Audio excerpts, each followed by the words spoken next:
Trump just announced a new Fed chair to start in May 2026. And experts are saying rates are finally coming down. But wait a minute, this article says rates are gonna stay the same. And then this one says rates are gonna go back up, which is really confusing. So which one is it? So if you're wanting to buy a home in the next year, you might be thinking, what do I do? And that's why I hate all these prediction videos. They only predict. But if you're like me, I wanna know, what do I do? So that's why I'm gonna give you all three playbooks for each potential outcome. What if rates do go down? Or what if rates stay the same? Or heaven forbid that rates go back up? So I'm gonna share those playbooks so that way you can win in 2026 in whatever market it is. You've heard me in the last decade say we need regime change at the Fed. It's not just about a person, it's about an approach to economics. It's about approach to what they're doing. Now I know these playbooks work because mortgages is all I do all day long.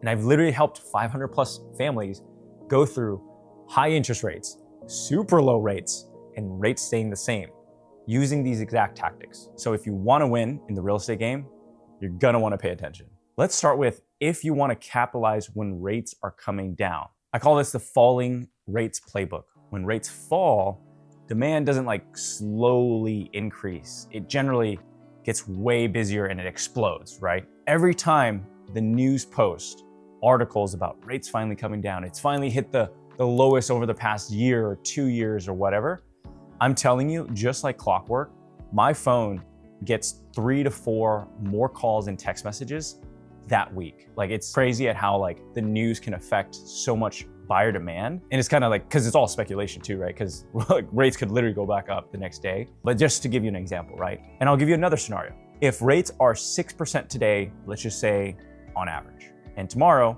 snap of a finger, rates go down to 5 or even 4%, what would you do? Exactly. You'd probably be like everyone else and be like, okay, if I'm on the fence, I'm actually gonna be serious and start looking.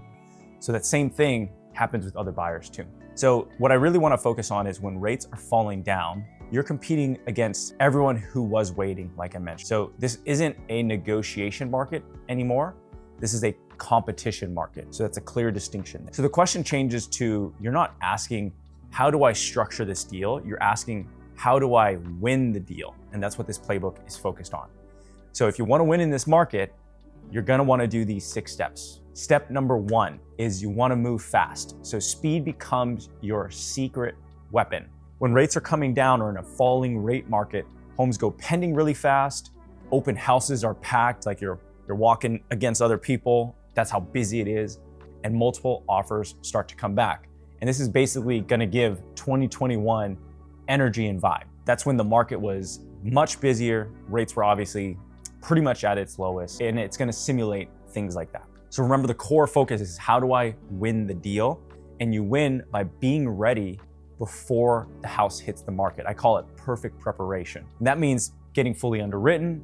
And remember, the fully underwritten, that means that your pre-approval is going to be like pre-qualification is the lowest tier, pre-approval or regular pre-approval is going to be the middle tier, and fully underwritten is going to be the highest tier, right? That means you like upgraded to the highest tier and you're the most ready. And also you want to work with lenders that can close fast. And right now, if you look it up, hey, what's the average closing across the nation? I think it's like 42 days for purchases and refinances or something like that. So I'm talking about closing fast, meaning like 10 days or even 17 days. So 10 days you can compete with cash offers, right? And the other thing is, if sellers don't want to close fast, maybe they need to move and pack and everything. So maybe they want to do that 30 days or 35 days. But on your end, what you could do is still work with speed, but you shorten your contingencies. So your contingencies are usually your inspection, appraisal, and loan. Think of those as like your parachutes that protect your money or your earnest money deposit, which is basically like a early down payment. So the sellers take it off the property, right?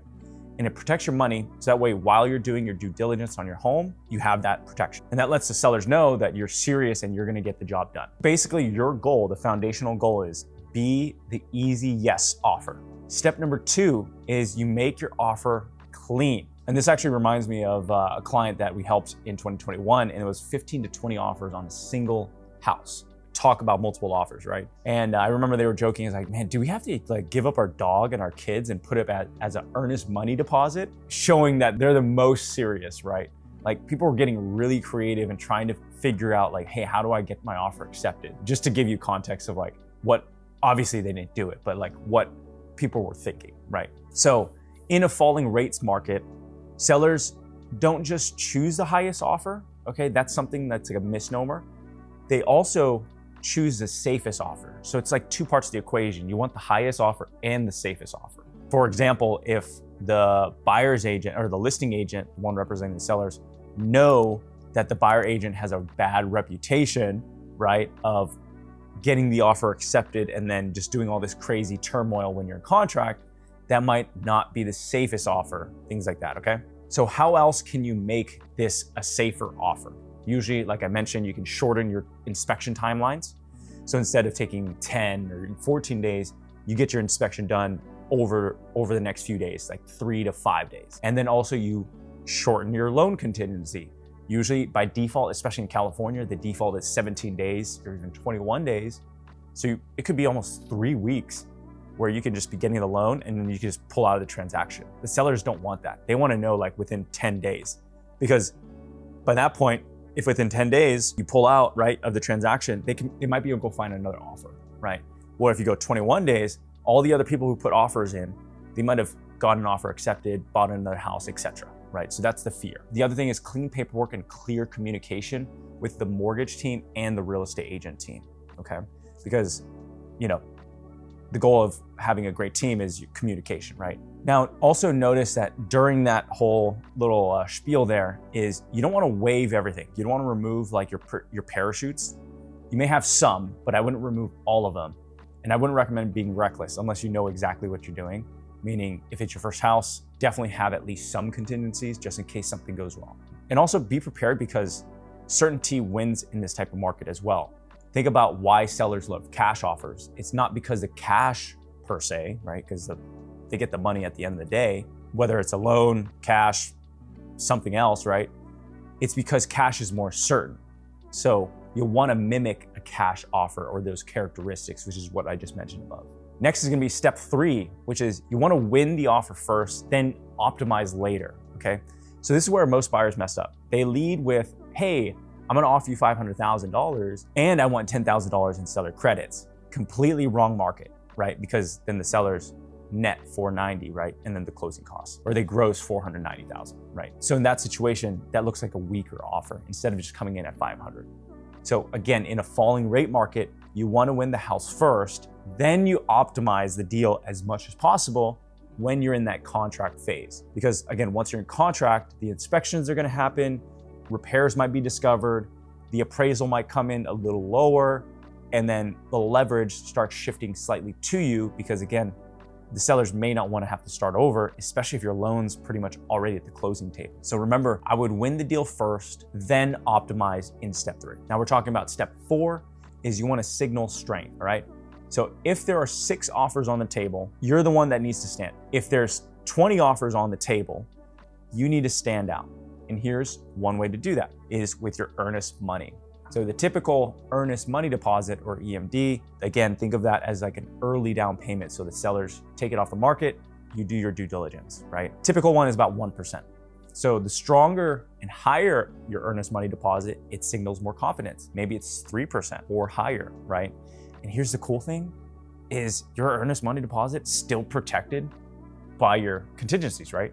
So if you put in literally 100% EMD, you're still protected during that contingency period. Now, obviously a real estate agent will kind of go over the terms of that, but that's like a little hidden secret a lot of people don't even think about. So I do want to tell you a story here about VA client that I helped. I think it was back in 2018. And this was when rates were kind of stable. So you could get away with this is he put a $1 earnest money deposit because he was like, that's really all I have because I still have to pay the bills and all that stuff, right? So we got the offer accepted because it was a different interest rate market and different market, real estate market just in general, right? Now, if you're in a multiple offer situation, you have an offer at $500,000 and an offer at $500,000. So it's the same, but then you double click into it. You have one that has a $1 deposit. So if something goes wrong, you only get $1. The other one is $200,000. If something goes wrong, you fight for that 200 grand.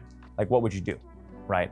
So that's why the higher earnest money deposit makes more sense. And talking about that, the highest earnest money deposit that I've seen is about $300,000, right?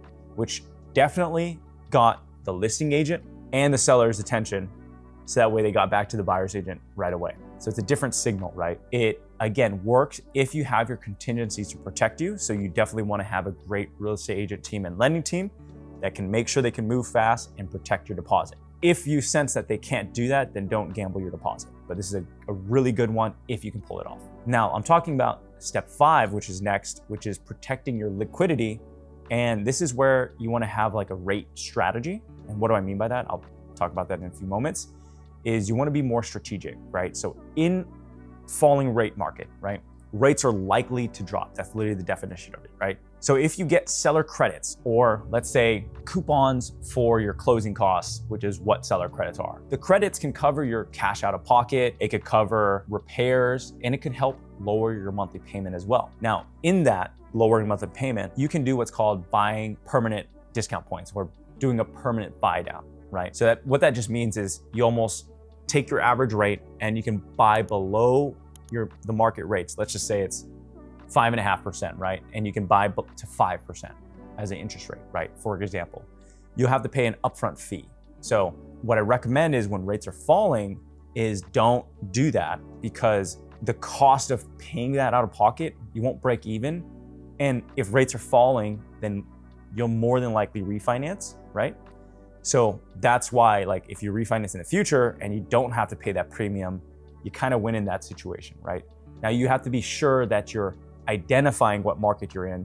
That's the name of the game. It's not that this strategy doesn't work. It's just you have to know what market you're in. Is it going up? Is it going down? Is it going the same rates, or is it going up, right? So again, the name of the game, if you're in a falling rate market, is to lower the acquisition costs of buying the house. Now, this is my next favorite step here, because it's a forcing function to make sure that you're ultra clear and to help protect you guys long-term, okay? So that's step 6. I call it the zoom out, okay? So when rates are falling, like I mentioned, it does create FOMO, fear of missing out, right? Like you see a house that checks off all the boxes because it's the one. It's in the cul-de-sac, beautiful tree in the front with a nice little swing. You can imagine your kids enjoying the holidays there. So what I like to ask, just to make sure you don't have all this FOMO and we think about it as logically as possible, is using the zoom out question. So I would use this razor. 5 to 10 years from now, would I care if I lost this house over $5,000? If yes, then you want to push a little harder on the negotiations and stretch your budget intentionally and intelligently. Doesn't mean go reckless, right? You still want to follow the fundamentals. You don't want to be house poor, but you want to stretch it intelligently. So this tells me, if you answer the question as yes, right? This tells me that there's something in your gut that's telling you that this house is a great fit for you. Maybe it's the vibe of the neighborhood. You can see your kids growing up here. Maybe it's close to a great school district, something like that. It fits your life goals, right? And you may not be able to put your finger on it, but the reason why I ask this question is, like, humans are kind of like a intuition type people, right? So this question helps you see that. So if you say yes, do this, right? If you say no, meaning I would not care if I lost this house over $5,000, then don't overbid emotionally. And then you just move on to the next one. There will always be another home. So like I mentioned, just big picture, falling rate market playbook is speed wins, certainty wins, and clean offers win. So those are like the 3 North Stars. We're not just negotiating the structure of the deal, you're also competing with all these other buyers. So your main job is to make the seller's life the easiest. So that's if this article becomes true. What if rates go down, right? But what if rates stay the same or go back up? Like, what do we do? So now we're playing a completely different game. It's now a negotiation game. So, and that's gonna be the flat rates playbook and then the rising rates playbook. I actually combine those two because they have the same fundamentals, and I'll explain why in a moment. So I'm also gonna call this, you boil it down, it's basically a strategic negotiation playbook, all right? So I'm actually super excited to go over this, and you'll see why with some of the secret sauce tactics that I'll share with you. All right, and real quick, I have a homebuyer readiness quiz, which takes less than a minute to find out if you're ready. It's completely free. It's my gift to you. And if you're not ready, what it does is actually it gives you customized videos on how to get ready, right? And again, it takes less than a minute.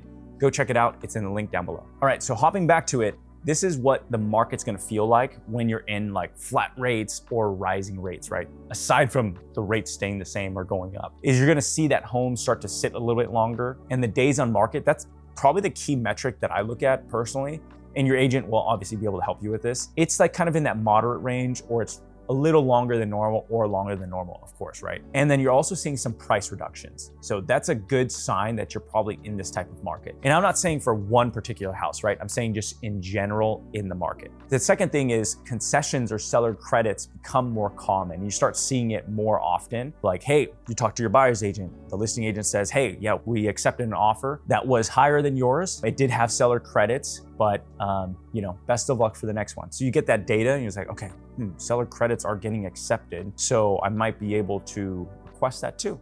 And talking about the strategic negotiation playbook, right? You get what you negotiate, not what you deserve. So, and in housing, that's the difference between overpaying and getting the seller to cover like 10 grand of your closing costs. Now that we covered what it feels like, let's cover the actual playbook. So step number one is have leverage. I call this BATNA. Think about this. You are the strongest when you don't need the house, right? You're like, I have options, right? So on the flip side, if there's one house and 100 buyers, you lose the power. If there's 100 houses and you're the only buyer, you now have the power. This is what's called BATNA, best alternative to a negotiated agreement. So BATNA, like I said, just means you're the strongest when you don't need the house. You're like, I'm good, I got options, I'm not gonna overpay. When the seller senses that, you got some leverage, right? So if we invert that of like, hey, so if we double click into that and we want to figure out, well, so that's what it feels like to have BATNA. How do we reverse engineer how to create the strongest BATNA? So this is how you do it. You tour 3 to 5 homes in a day. And the reason why 3 to 5 is because if you start looking more than that in a day, you start forgetting what houses are what, right? And the key is when you're finding the right house, you have to know what the house was looking like and it felt, right? If you tour 20 homes, it's gonna be very difficult to remember exactly what it felt like, right? So that's why I say tour 3 to 5. If you like that chunk of homes in that day, obviously you make an offer, right? And make sure that home checks off all the boxes, right? And then what I recommend is you have the main plan, which is this is 123 Main Street. Then you have a backup neighborhood or a backup home in mind. That way you diversify your emotional investment, meaning you're not gonna pour your heart and soul into this one house. You're forcing yourself to pour your heart into 2 different houses. So if you lose this house, no worries. You're gonna move on to the next one. So just by doing that small thing, you will feel like your BATNA or the, hey, I'm good feeling. I always have another alternative to negotiate agreement. That's how you do it, right? The other is if you get pre-underwritten, I would recommend doing that because when you get pre-underwritten or fully underwritten, there's 3 different levels, right? Pre-qualification, pre-approval, and fully underwritten.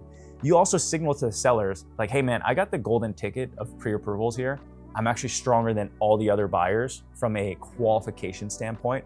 Now, internally, there might be someone else who has more money, more down, but on paper, if you have a fully underwritten pre-approval, you're gonna look the strongest, right? So then you're like, nah, I'm good. I'm gonna go move on to the other one because other sellers probably want that, right? And the reason why is because other sellers might want that golden ticket of a pre-approval because they know it's certain, just like cash, right? So basically that's how you build BATNA, right? Now we're gonna build upon that in a few moments. So that's why step 2 and the next few steps are gonna be important, okay? So step 2 is you wanna know your number or your payment, right?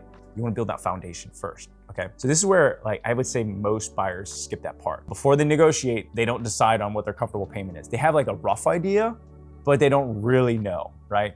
So let's say, for example, your comfortable payment is $3,500 a month. That's gonna be your line that you draw in the sand, meaning that's the highest that I'm willing to go, right? Within reason, right? If it's $1 over, I'm sure you're gonna be fine. But you're not gonna go $100 over, right? So notice it's not the price, it's about the payment. Now, if rates move up 0.5%, we're not gonna panic. We just adjust, and that's why step 3 comes into play. So we established a foundational payment, comfortable payment, right? If rates go up, that's where we move on to step 3, which is pull the 4 levers, all right? So I call this the payment targeting method. So this is where it becomes clear and simple.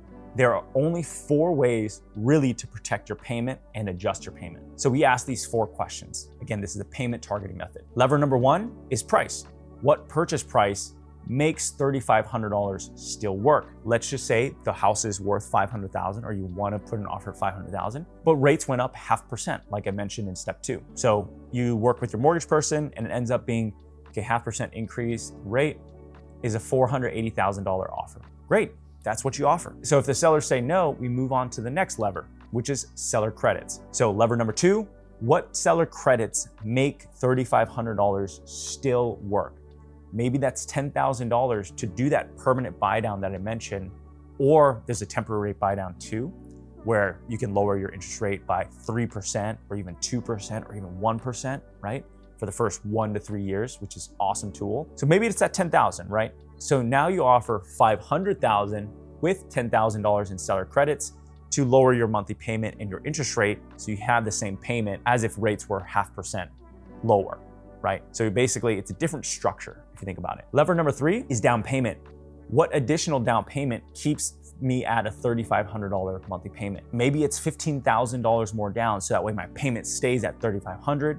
But then if you've already maxed out your down payment, or you can't do the $15,000, that's why there's the 4th lever, which is the combo move. You know, like in video games where you're hitting the combo moves, you get all these points. This is exactly it. So what combination of levers keep my payment at $3,500? Maybe it is a $490,000 price offer, but it's also a $3,000 seller credit, and then just a slightly higher down payment. And because we're gonna ask for all these seller credits, we're gonna take the speed factor, right? And we're gonna close faster. So we're gonna take that from the first playbook. So those small moves across those multiple levers, right?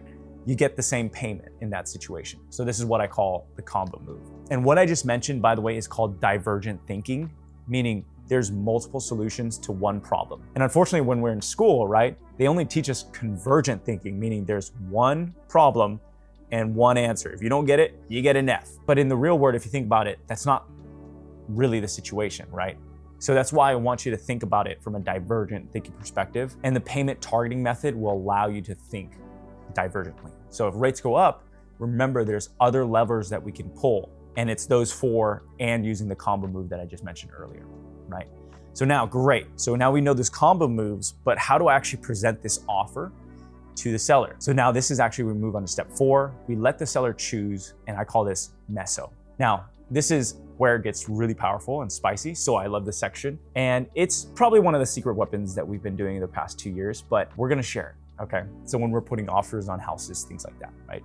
So basically what you do, instead of sending one offer, right, you're gonna send 3 offers, or you're gonna have your buyer's agent, not necessarily send 3 formal offers, excuse me, but you're gonna have the buyer's agent call the listing agent, bang, say, hey, I got a potential offer on the table. I wanted to run 3 options by you to see what's the most important to you or what you feel like resonates with your sellers, right? That's kind of like the rough ballpark. So your buyer's agent is gonna present 3 options. Option A is gonna be, and I'm gonna stick with the $500,000 example just to keep it more continuous. They're gonna offer $480,000, clean close. We'll do a 30-day close and that's it. What if we do options B with $500,000, but I'm gonna ask for $10,000 in seller credits, but we'll close a little faster, maybe like 21 days. And then option C, which is $490,000, so it is less, just being honest. We do wanna request $3,000 in seller credits, but we'll do a 14-day close, meaning you'll get paid within 2 weeks and the sellers probably don't even need to make another mortgage payment. And on top of it, we're gonna cover our own home warranty. And then on top of that,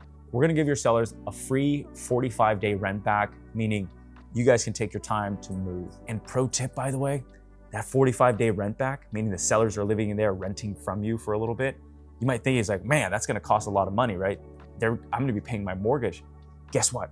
When you close, let's say in March or something like that, as an example, your first payment is in May. So that's a little pro tip that a lot of home buyers don't remember. That's already calculated in your closing costs, where you're not having to pay, if you close in March, you're not paying April, you pay in May, right? So use that to your advantage. And that's why the free rent back can help you in situations like this to get option C, by the way, if you didn't notice, is the best offer for you.